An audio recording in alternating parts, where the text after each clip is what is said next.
Good afternoon, everybody, and welcome to another edition of Real Talks. I'm your host, David Steele.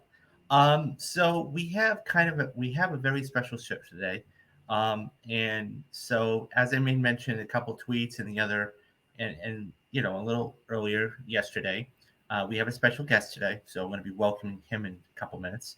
Um, but I wanted to really start out with some really sad news, and it's not movie related, but unfortunately, there has been a passing, and there is our guest, Jeremy Fowler. Thank you for Jeremy for being here. Yep. Um, Unfortunately, Tina Turner has passed away, and this is she was an absolute. Now, while she wasn't, you know, I mean, she was in a few movies. I mean, let's be honest, okay? I mean, I'm always partial to Mad Max Beyond Thunderdome, but so she was an icon.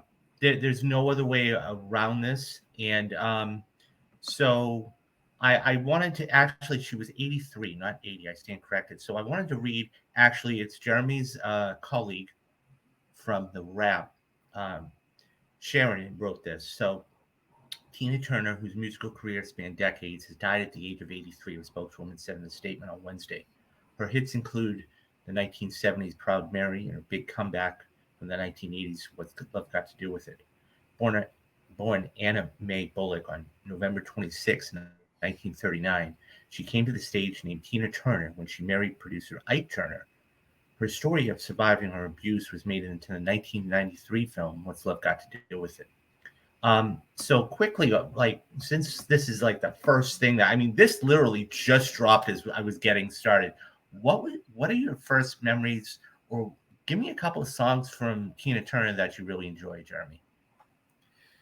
Well, for me, being that I was so into movies, I think like a lot of other cinephiles, I first discovered Tina through Beyond Thunderdome.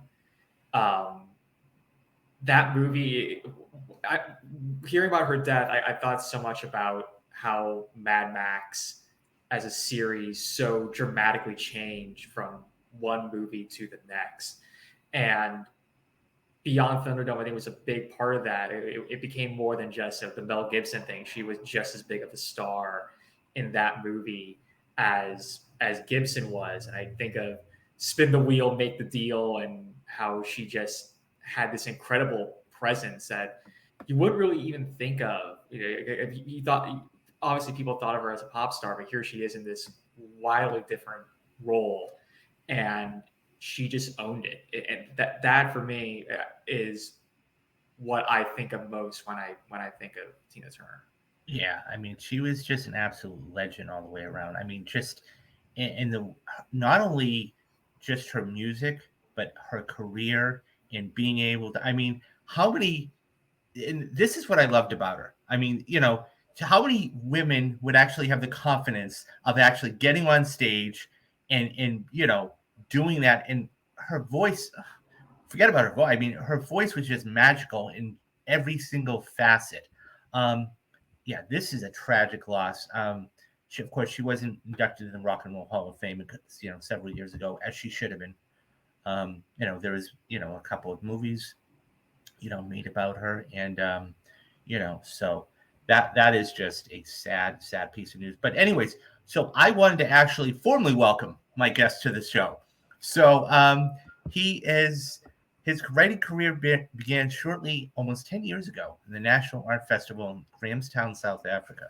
The next year, he went on to graduate from USC's School of Journalism. His outstanding writing has earned him two Los Angeles Press Awards, one for his USC student protests and the other for his piece, Hollywood's Homeless Crisis, Meet a Musical Legend. B.B. King, now living on the streets. Currently, he writes daily articles for the Rap Pro, I should say, one of the major titles trades in Hollywood's, specializing in the box office, and we're going to talk a lot about the box office today. When he's not writing or watching movies, you can catch him at the theater and at the concerts, because I know you're a huge musical fan, and he enjoys sports.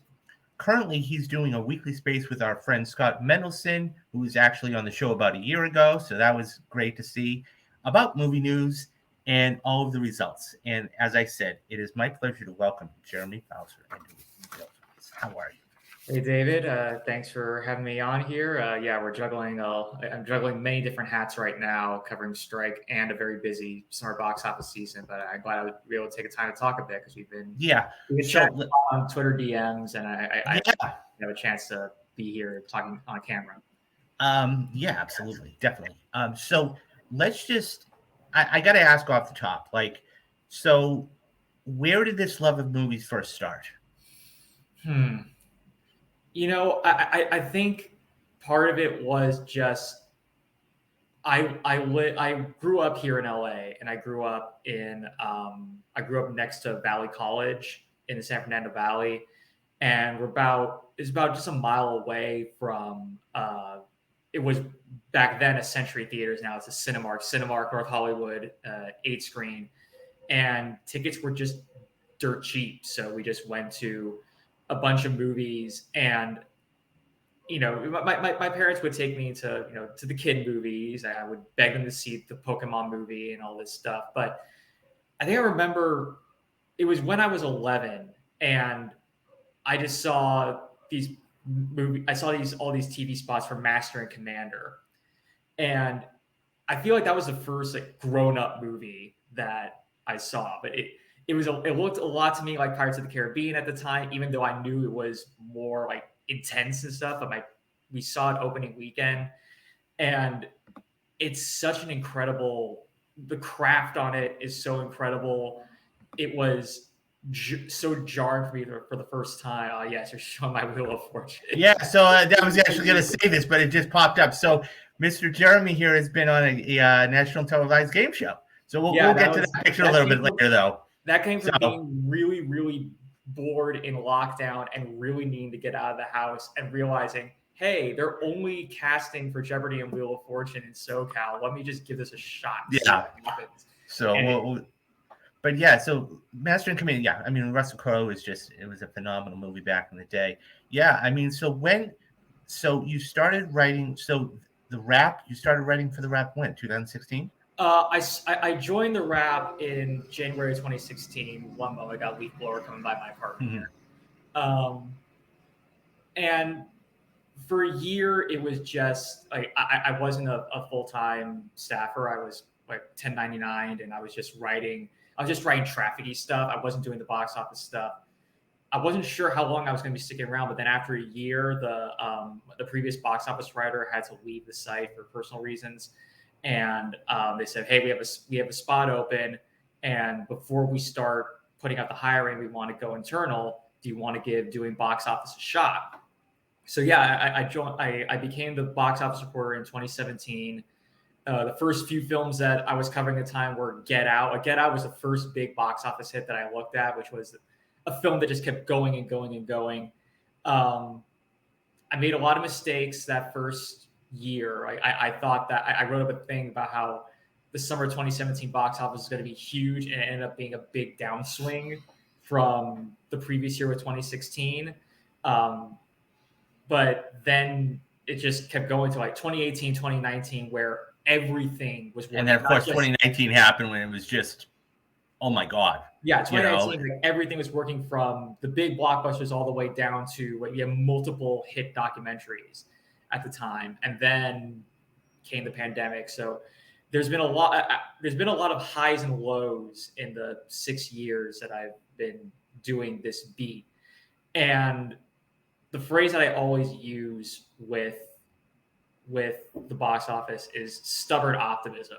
Like everybody in the movie theaters and film, just like people are going to come back to theaters. We really believe they're going to come back to theaters, and most of the time it pays off. I still think there are concerns about where the box office is headed. I'm still very concerned that Oscar movies are going to be on their way out of theaters unless studios like Apple and Amazon are willing to just fork down the money to pay Scorsese or Ridley or whoever, whatever big movies they have, just for the prestige of it and to get eyes on streaming later on down the line. I'm worried about that, but the box office has recovered way more than I think some people thought it was going to. A lot of people felt like it was going to be permanently diminished, and it's we're seeing more and more movies performing the way they would in 2018 or 2019.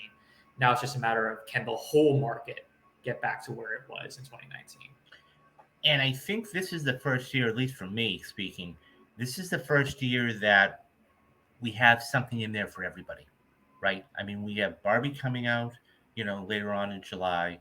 We've got all these action. We've got action movies and Mission Impossible, and The Flash and everything else. And I think there's something across the board for everybody, and even animated titles. The new Spider-Man movie that's going to be coming out in a couple weeks.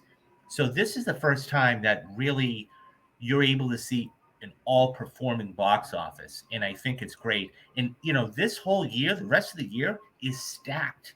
I mean, whether you're talking about June 2, Killers of the Flower Moon, and a couple others, even on Netflix, some of the big budget movies. Do you think that, especially in the summer months coming up, do you think that any of these movies are going to get cannibalized? So I mean, because June is a killer's row, as you know. I mean, That so it's so tell me about that's definitely something that is on my mind. Like there's a lot of stuff, and I would not be surprised if there's a movie that if a certain movie comes out that gets good reviews, but because there's just so much, it just gets squeezed out. Right now, the one that I think is going to get squeezed out is going to be Elemental, because we're going to get official tracking for it. Like the numbers you're seeing online right now, which is like 28 to 38 million. That's from Box Office Pro. Is one of a guy I call regularly, Sean Robbins. He makes good estimates, but those aren't like the official estimates that the studios get from data firms like NRG and MarketCast and things like that. Those get released 3 weeks before release. So we're going to get tracking for Flash and Elemental tomorrow.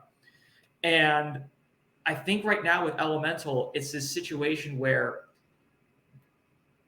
it might just be that families are still in the idea of, oh, it's going to be coming out on Disney Plus. Even if they're taking their families out to see, Super Mario or Puss in Boots, like Universal, they'll release those movies on digital rental like 4 or 5 weeks after it comes out in theaters, but they don't put it out on streaming. Like they have the mentality of the data that they have shown. What they tell me is that digital rental doesn't eat into box office, but if you put it on streaming, then it will, because the consumer will look at the price tag of like what $14.99, $19.99, and maybe some families will watch it there, but a lot of other families will just want to get out of the house and they'll go for a discount rate or something. They'll go to a discount movie theater or something like that. But streaming, then it's just like, oh, we'll just buy some Orville Redenbacher popcorn and just hit play and watch with our families there. And I think that I did the piece that you wrote the other day about Fast 10 and Yeah. the big concern. So you were basically saying, I mean, because let's face it, so anybody who hasn't seen Fast 10, okay, it has a $340 million budget, which is huge. And right now, I mean, it did really well overseas, which is good to see. It made $67.5 million here opening weekend. For me personally, it's not about the opening weekend, but it's the second weekend. I mean, if you take a look at something like Guardians of the Galaxy 3, that opened, granted, it was a Marvel film, and it has only made for, 11, 12 years, but it had legs. It made $60 million last weekend. Okay, it only dropped 48%, and then this weekend it made 32 to 33 million. So that's a major thing too. Now, let me ask you this: do you think if one film, because we are so congested, do you think if one film stumbles, that's going to open the door for another film to basically get that money that opening weekend one had? It could, but it depends on what movies we're talking about. Like if Elemental stumbles, that doesn't necessarily mean that, say, like 2 weeks later, Indiana Jones is going to pick all of that up. I would say that I feel like with Fast 10, I'm hearing for this weekend domestically, the 3-day weekend is going to be around 27 to 30 million. The 4 days is going to be around 34, 35 million. That's par for the course legs. it's not a birdie or an eagle, to use a golf analogy like Guardians hit. It's par. Unfortunately, given the budget for Fast 10 needs birdies and putts. But what's interesting is that when you look at the international, right now, from what I'm hearing from people internationally, they're expecting Fast 10 to take a bite out of the Little Mermaid, because right now the tracking for Little Mermaid overseas isn't as big as the domestic side. So that's kind of the relationship that you're seeing here, where Fast 10 is stumbling a little bit domestically, and that's allowing a little bit more for Little Mermaid. And yeah, Little Mermaid is also going to get big support from families, but there's also a good chunk of general audiences that aren't interested in Fast 10 that maybe want to see Halle Bailey play Ariel. Whereas overseas, Fast 10 is doing really well in a lot of other markets, and that is sort of having an impact on the interest for foreign audiences. Like seeing a Hollywood blockbuster, they might go see Fast 10 instead of Little Mermaid. There's maybe more stiffer competition over there. That's something that, again, like we're still in the process of learning how much the theatrical market can support multiple films with really big budgets. We got a bit of a preview of that in March when we had all these different films coming out. But at the same time, there's only so much we can take from that, because Shazam just critically did not do as well as the first Shazam. And so that allowed it to easily die off. But we did see like Creed and John Wick sort of coexist. And then you had Dungeons and Dragons, which had good reception, just fell off. So that's something we're going to be learning about this summer. As more films come out, we're going to see what kind of films they are, how well they're received, and then how well they compete against films that might have a similar core audience. Yeah, I mean, I think that it's one of those things because it is so closely knit. I mean, one of my and I've been raving about this film for months and months and months is Mission Impossible. And Mission Impossible is funny because we were talking like we were in a space the night after the Oscars, or the night of the Oscars after the show. And there had been nothing. I mean, nothing about this film. And it was you who actually sent me a DM and said, "Oh, look at this."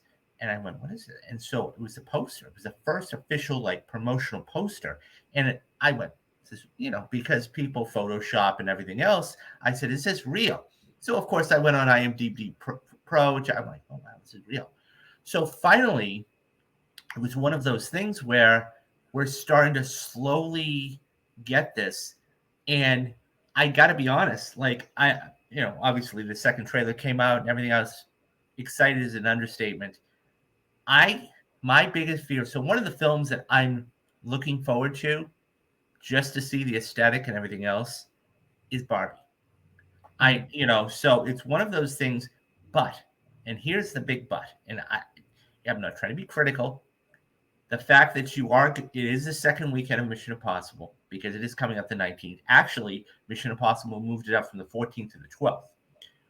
But beyond that, so you have an Oppenheimer coming out. It's going to be the second weekend of Mission Impossible. Let me ask you this question.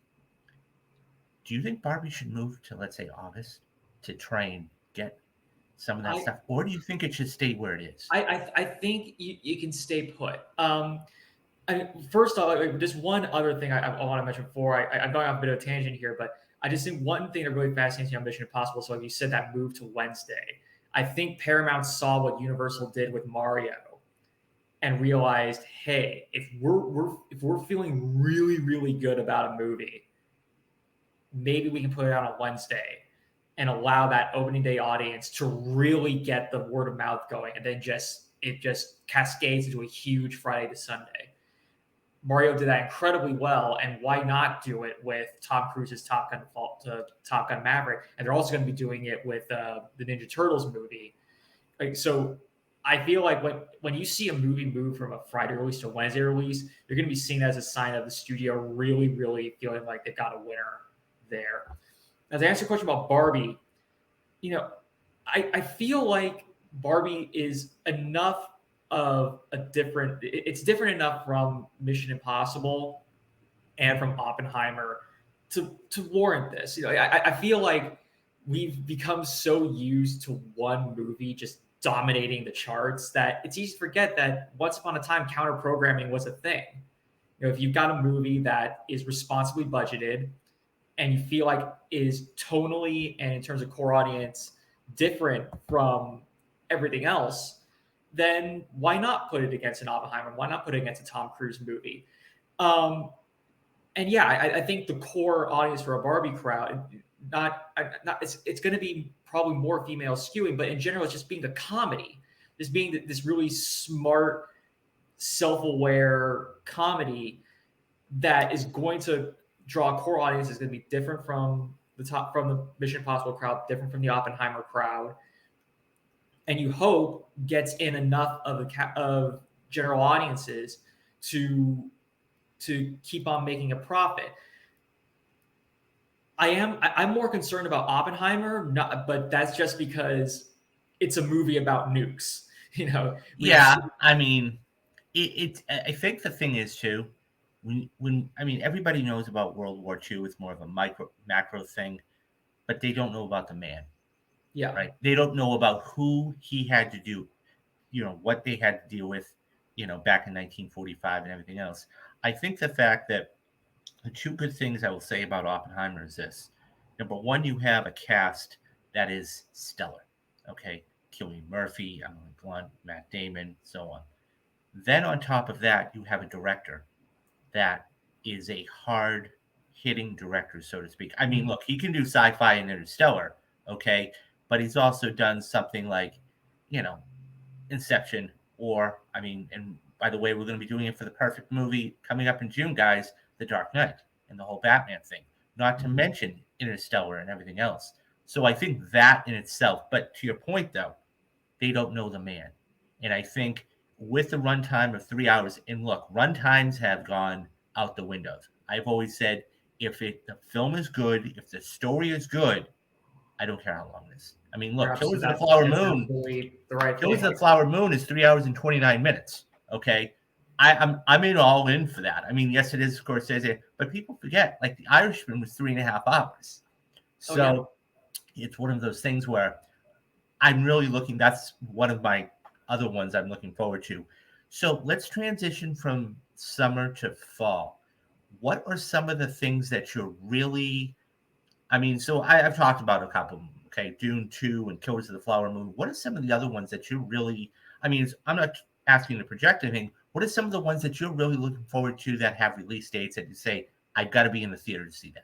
Well, when I think about the fall, I'm moving a bit away from your question here, but when I think about the fall, I'm not so much thinking about specific films as much as I'm thinking about the vibes about the Oscar season, because this is part of the reason why I'm concerned about Oppenheimer. No other director other than Nolan would get a studio to drop $100 million plus and have IMAX make black and white film for a movie about nukes.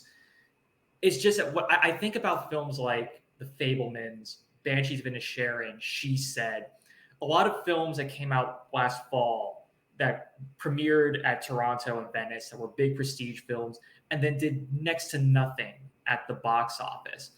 And the one thing they all had in common was that these were very serious films tackling very real life issues. And right now, there isn't an audience for that, at least not theatrically. Like the people are showing that when they want a distraction from real life issues rather than a reminder of it. They want to be entertained. Yeah. They want to be entertained at the end of the day. And so that is my big worry when I look at an Oppenheimer or Killers of the Flower Moon. Personally, for me, I am in the bag for these movies. I'm in the bag for Ridley Scott's Napoleon. We saw that at CinemaCon, but as I was watching, I was thinking, wow, I love the incredible technical craft of this. They're showing Joaquin Phoenix as Napoleon firing cannons on a retreating army going across the ice. He's not aiming at the soldiers. He's aiming at the ice they're on to kill them all in the freezing waters. And it's incredibly technically sound, but I'm just thinking, who's going to buy a ticket for this? He's an Academy Award winner. Yeah, and that's the thing. I was just having that. Okay, so let's go back. I was just having this debate with somebody the other day. Okay, Tom Cruise. So there was a piece I did, I think it was yesterday or the day before, about how somebody had said there are no more movie stars left. And I would argue, I think Tom Cruise is the last movie star now in Hollywood today. That all being said, he is an Academy Award winner, and Joaquin has taken some. I mean, Joker. He was. Oh, look, he Gladiator was amazing. He's done The Master and everything else. Joker put him on the map. He can do whatever he wants. We know this. I think people are going to be there for that. And to your point, who I personally, if I had to guess, I would think Napoleon would do better overseas than would here in the States, just because. Now I have no indication about that, but all that being said, I think Joaquin Phoenix is a great actor. He just doesn't get the recognition. I mean, yes, he does. He won an Oscar for Joker, but he's not in that conversation with like a Tom Cruise or Bradley Cooper or put any other male, Ryan Reynolds, Ryan Gosling, or anybody else. And no, I agree with you. So you were just speaking about CinemaCon. So tell me some of the things at CinemaCon that you really thoroughly enjoyed. Well, like I said, like the Ridley Scott piece was one of them. They you didn't see it in the trailer for Oppenheimer, but they showed us an extended clip from Oppenheimer, one of the black and white scenes. We got to see a big section of Robert Downey Jr. I'm trying to remember the name of the guy he played. Lewis, I forget his last name. He's the head of the Atomic Energy Commission. But yeah, it's the black and white scene where he comes. His name is Louis Strauss, and he comes up and he tells them that the Soviets have successfully created like a detonator, some significant step towards creating an atom bomb. And they believe that the only way they could have possibly made it that fast is if they've got a spy at Los Alamos and they got this espionage afoot. And Oppenheimer says, I thought we were racing against the Nazis, not the Soviets.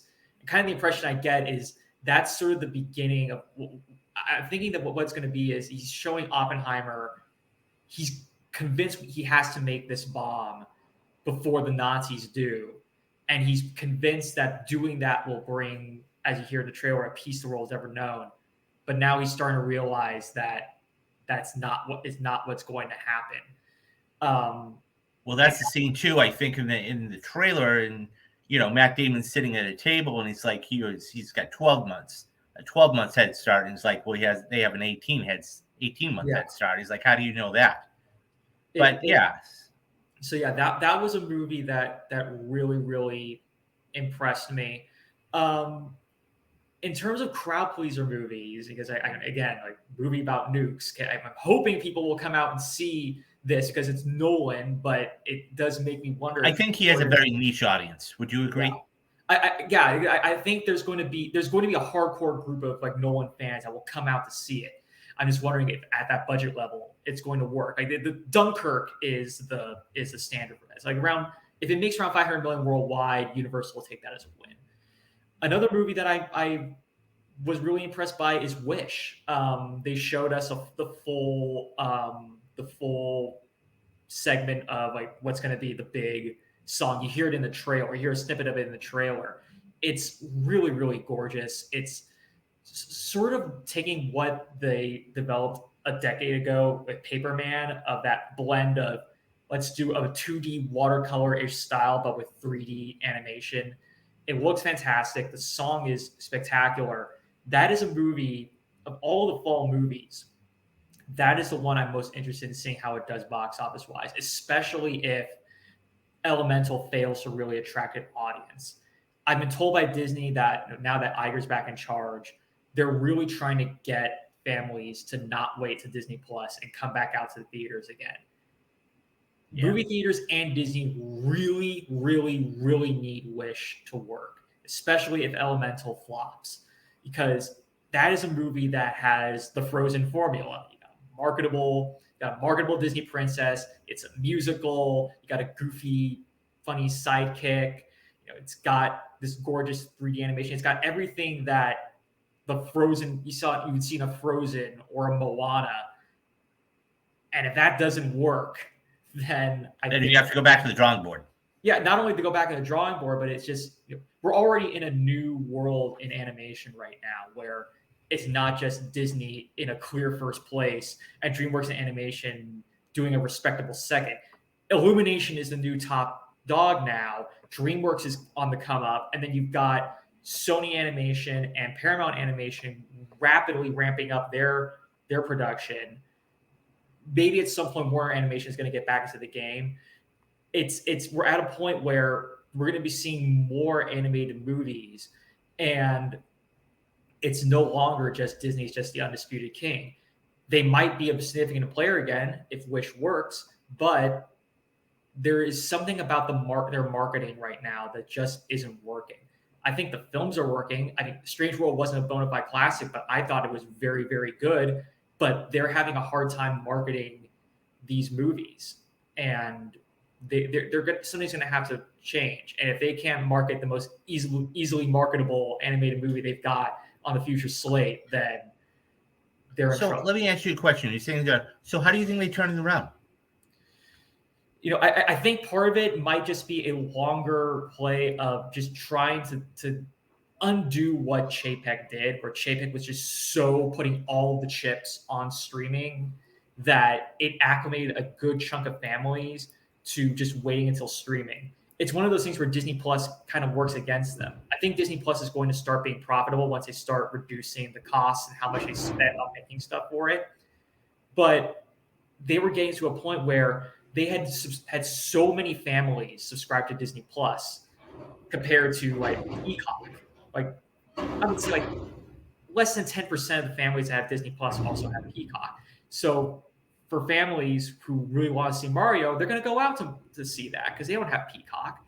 And whereas with Disney, I think maybe they see these movies and it's like, we wait until streaming unless they really get blown away by it and really want to see it in theaters.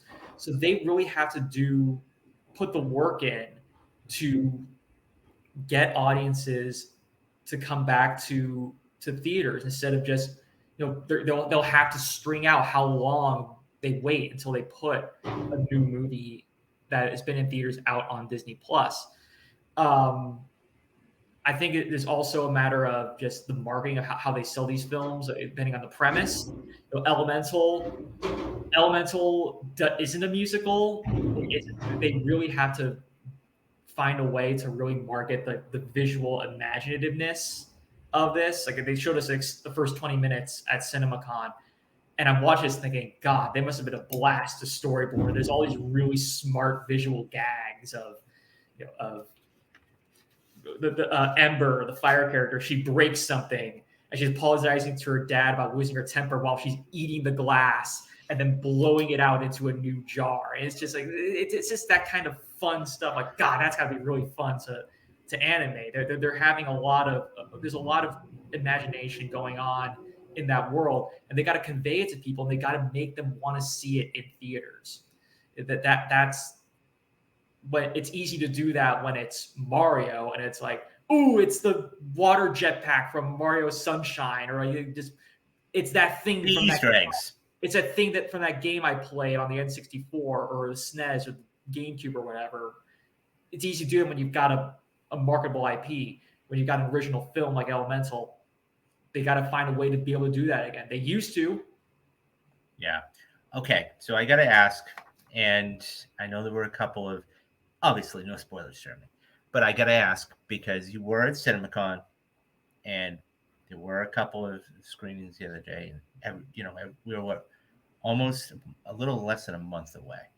The Flash. So you saw The Flash on a scale from 1 to 10. 1 being this was the worst superhero movie ever made. 10 was this is better than The Dark Knight, and it's going to make $1 billion. What are we at? Okay, 7. Yeah, that's pretty good. I'll be honest. Like when I came out of Guardians Volume 3, I was like pumping my fists, like, oh my God, I thought I was never going to love a superhero movie this much ever again. Like that, the more time gets away from me watching it, like the first Guardians and Black Panther were my 2, like 1A and 1B. This might top both of them. Like I came out gushing about that one. The Flash, I have my colleague Humberto Gonzalez, who is our big superhero guy. He loved The Flash more than the Guardians. So as I was watching the movie, I was thinking, okay, I think hardcore DC fans are really gonna love it. I think they're gonna love the humor of it. The opening 15 minutes is fantastic. There's this big moment where like, it's a hospital blowing up, and Batfleck and the Flash have to save an maternity ward from getting Cool. blown up, but the Flash hasn't had his morning breakfast, so he has a low calorie. Okay. I don't want to, you know, spoil anything. No. I mean, like, Okay. the setup, but it just leads to a really humorous and clever, visually clever opening action sequence, and it's really fun. Nice. The rest of it, I think what's going to be interesting is that I think it's going to really win over. It's going to win over all the DC fans except like the hardcore Snyder fans who are just refusing to like this movie no matter what. My interest is how the Ezra of it all is going to affect how casual fans see this. Without spoiling, what I will say is that when people watch this movie, you're going to see why you can't just recast Ezra Miller. He's not just the lead actor of the film; he is the film. Wow. Like you know how in the trailer you see him meeting his alternate timeline self. That's like 80% of the movie. It's a huge chunk of the movie is just Ezra talking with Ezra. And to his credit, it's really good. There's a lot of really funny moments out of all of that. But I do wonder for the people who aren't like constantly online like you and I are, who don't know that much about Ezra, they'll come in watching this movie and I think they're really gonna like it. And they're like, wow, who is this guy? I want to look him up. Then you look him up and it's like, okay, we've got problems here. How does that affect the word of mouth? Well, and so I did stories about this over a year ago and everything else. It's gonna be, I think Warner Brothers has gotten to the point where they just need to put this out. Yeah, I mean, once and that's the thing about it is it's gonna be very front loaded, and then it's gonna do what it's gonna do, and whether it takes a hit or it is profitable or whatever, it's going to be out. So let's fast forward past the Flash, because as everybody knows, James Gunn is now taking over DC Studios. Yeah. Tell me, do you think? I mean, obviously, it's way too early to tell because he hasn't even put out Superman Legacy yet. But do you think, knowing what you know about James Gunn today, about Guardians and the Suicide Squad and everything else, do you think he can actually do this? And actually, I'm not saying in 4 years. Okay, that's just how long his contract is. I'm talking, do you think he can actually really build a DCU to rival Marvel? At this point, I mean, if anybody, it's too early to tell right now. But if anybody has a shot of doing it, it would be him.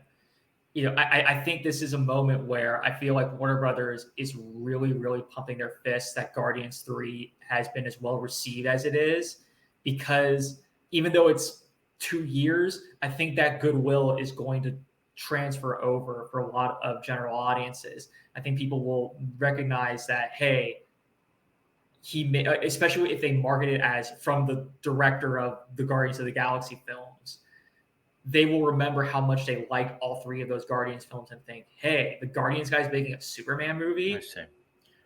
There will be a lot of curiosity for that, because James Gunn contains multitudes. You have the sentimental, very heartfelt James Gunn, and you also have the trauma James Gunn. Like that was the James Gunn that did the Suicide Squad. And we actually saw a melding of them, I think, in Volume 3. You would have these really emotional moments with Rocket. Then you would have the High Evolutionary getting his face ripped off, and that's trauma. That is pure. The guy who looks like a carrot is trauma James Gunn. So I feel like people are going to look at that. And then also, if you read what he said about how he wants to do Superman in the spirit of Grant Morrison's All-Star Superman, if you ever read that, it's like the greatest Superman comic ever in the eyes of a lot of people. I think it would create a lot of curiosity of, okay, how does the guy who made that, the Suicide Squad, the Guardians, make a Superman movie? How does he approach making a Superman movie? And if he nails that, and I feel pretty confident he will, I think DC is off to the races because you have that goodwill. And I think that is what both Marvel and DC are lacking right now, is that audience goodwill. The Flash, it might work as a one-off, and the Guardians is working well, but I also hear people say, I really like Guardians. I think this is a good getting off point for me with the MCU. Like, they like Guardians, but they're not really interested in seeing what's next. They don't have that trust anymore that where it's going next is going to be good. You need that. Marvel once had that. They don't have it as much now. DC definitely doesn't have it, but could get it back with James. It's hard to say. So far, nobody else has replicated the cinematic universe formula to the degree that Marvel has. But at least James has that experience of working within one. And he's talked with Kevin Feige a lot, so maybe he's learned. I was going to say, so he has a template in trying to, he has it. So I got a couple more questions real quick. Number one, casting. Everybody loves fan casting. I mean, I do it too, and I'm guilty of this. What I'd like you to do, if you could, who would you like, if you had your choice of anybody, who would you want to see don the cape to play Superman and Superman Legacy? I genuinely like. I'm very much in the line of. The reason why I personally don't do the fan casting, especially for a movie like this, is because I can't get into James Gunn's mind of what he wants. That's understood. Superman. Like, he's told us that he sort of wants like, how we have like Batman Year One, yes, and it's sort of like that's Superman Year One. Yeah, like a guy who he knows he's Superman, he knows who he is, but the world doesn't know who he is, and he still has to build that relationship. And he's also trying to figure out how to be Clark Kent, Cub reporter for the planet. That is a very specific role that requires a younger actor. I don't know how many established young actors out there. I can't think of any that I would immediately fan cast. I wouldn't be surprised if he casts a relative unknown, like someone like an Austin Butler, he had experience, but this was clearly the biggest role he's ever done. And I wouldn't be surprised if Gunn goes in that direction. And I think at this point is probably what he should do. With the Batman, you could hire Robert Pattinson, probably because even when people were unfairly saying, oh, he's a Twilight guy, when anybody who paid attention to him knew he wasn't just the Twilight guy. Right. At the very least, people were used to Batman being like recast and rebooted in that way. Well, I think that's why the Batman works so well, is because we've had other Batman before, whether it's Ben Affleck or Michael Keaton or Val Kilmer, and they'd all been established. This film that Matt Reeves did was a year 1, year 2 Batman. And it was he was still trying to figure himself out and be the, quote, world's greatest detective. And I think that's what Gunn is trying to do with the Superman film is Superman has now been Superman only for a little bit. And he's trying to balance his professional, his personal, and he's trying to be a superhero to everybody. And I would have to look in the comics to see. I don't know if that stage of Superman has been explored in the comics, but I don't think it's something that people are as familiar at the way people, I think, had a general idea, because there have been some Batman media about that early stage Batman, to the point that I think people could at least see, okay, Robert Pattinson, he's got that age that could work. I don't know if there is that familiarity with what that sort of Clark Kent / Superman would be, in how people would visualize it from previous media, that they can immediately say, oh, that actor would be good for that kind of Superman. If feels, at least to me, like uncharted territory. And I could be wrong on that, but that's why I'm kind of on the favor of Gunn should probably go for somebody that people don't know yet. Okay. And so one of the last topics we're going to talk about today, and it's the elephant in the room. Everybody's talking about it. And this is basically shut down the business for 3 weeks. And that's the writer's strike. Um, how do you think this strike, because right now, for the rest of 2023 and some of 2024, we're going to have productions and shows and streaming, and it's going to be all fun. But there's going to come a point, at some point, where, and I think you either put out a tweet or actually wrote a story about this saying you wouldn't be surprised if this thing didn't last the whole summer. So let me ask you this. How do you think that this is going to affect Hollywood in general moving forward? And, when do you think we might start to feel the effects of it? Well, we're all. When you say feel the effects of it, are we talking about TVs? Or are we talking about? Well, just in general. Because we're already going to be feeling it with TV, because May and June is the time of year when the writers' rooms get together for the fall TV season and start their writing. So that whole process is already getting moved back. It's not going. This is going to go on. It's locked in that it's going to go on through the end of June, because the studios have to continue their negotiations with the Directors Guild, which are happening right now. And then right after that, they go into talks with SAG-AFTRA through the end of June. Now, they either get a deal with both of those, or they don't get a deal with SAG-AFTRA, and then we have writers and actors on strike. I'm not going to go down the timeline of that, because that just goes into territory that we haven't seen since 1960. 1960 was when the last time both the Writers Guild and SAG-AFTRA went on strike. And that strike is the reason why we have residuals in Hollywood. That could lead to dramatic change. But I feel like I shouldn't get into that before. No, that's fine. That's fine. So let's go with the scenario where they do reach a deal with SAG-AFTRA. We just got the writers. Okay. Even beyond that, the studios have an incentive to wait this thing out until mid-August. My sources tell me mid-August would be around the time where all the studios can use what they call a force majeure clause to terminate production deals. Right now, you got all this Wall Street telling all these studios, you're losing money, you need to cut costs, all of this. So all the studios, what they're using for them, the strike is an opportunity to just spread out, look at what they're paying right now, look at all these production deals, and say, that deal with J.J. Abrams isn't delivering the way we thought we would.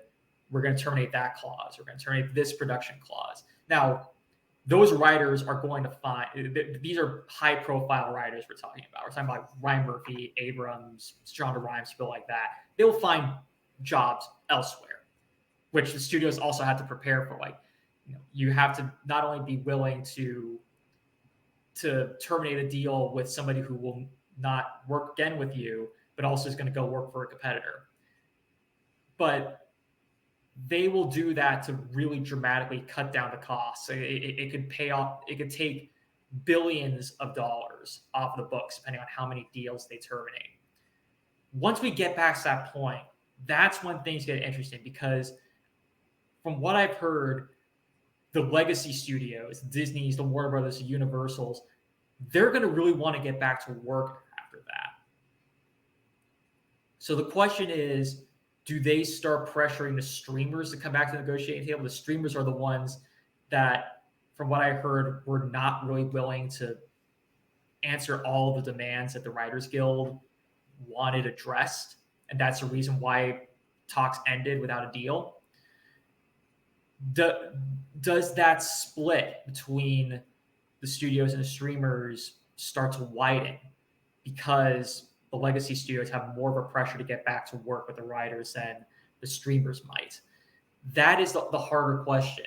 And whether or not they do is going to really affect what terms are made in the deal because the WGA are just saying like you have to compromise with us on everything. You can't just ask us to drop a certain thing if you don't like. You can compromise on everything, but you have to give us a counter proposal on everything we are demanding. And the details of that will determine how much Hollywood significantly changes in terms of how writers are compensated, in terms of whether younger writers of today can actually become the showrunners of tomorrow, or if they get stuck in an infinite loop. And will also probably affect how films get picked up by streaming. Because right now, there are a lot of feature writers. I'm writing this up about how feature writers are struggling with getting paid for streaming. They're not getting paid as much as they would for legacy studios, even though streamers are picking up more of these films. There's a lot of it's very hard to predict where all of that is going, but what I feel pretty safe in predicting is that it's not going to be until August or September that there will even be a possibility that all of this gets resolved. Okay, so let's move on to something lighter. Okay, so you're sitting home. It's a Sunday afternoon. You have nothing to do. You're relaxing. What does Jeremy put on for a movie?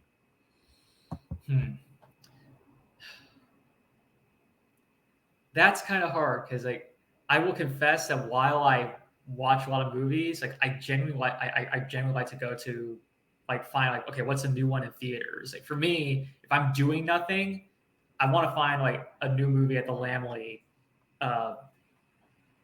Santa Monica to like what's one that I haven't heard about that I want to see.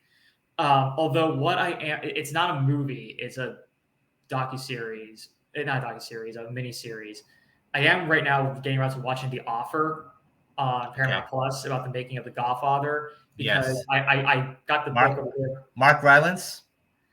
No, it's I got a book over here, Take the Gun, Leave the Cannoli, about the making. Oh, okay.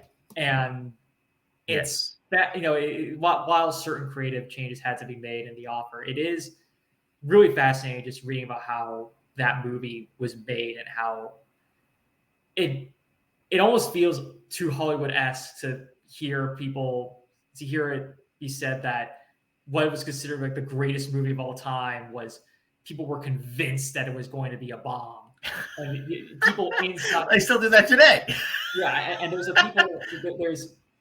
guys like there's a character, Colin Hanks. They had to change his name in the series, but he represents Jack Ballard, who was an executive at Paramount, who was basically the bean counter and was convinced that The Godfather was going to cost them millions and was trying his damnedest to get Coppola fired. And it led to Coppola being forced to fire 4 or 5 members of his crew, including a longtime editing partner, because he thought that they were all part of a coup. And he later said that his editing partner, he realizes, probably wasn't in on it, but that was kind of it was literally like it was up to the point where he realized they're going to fire me on Monday. I have the weekend to fire the people who are going to get me. And it's almost like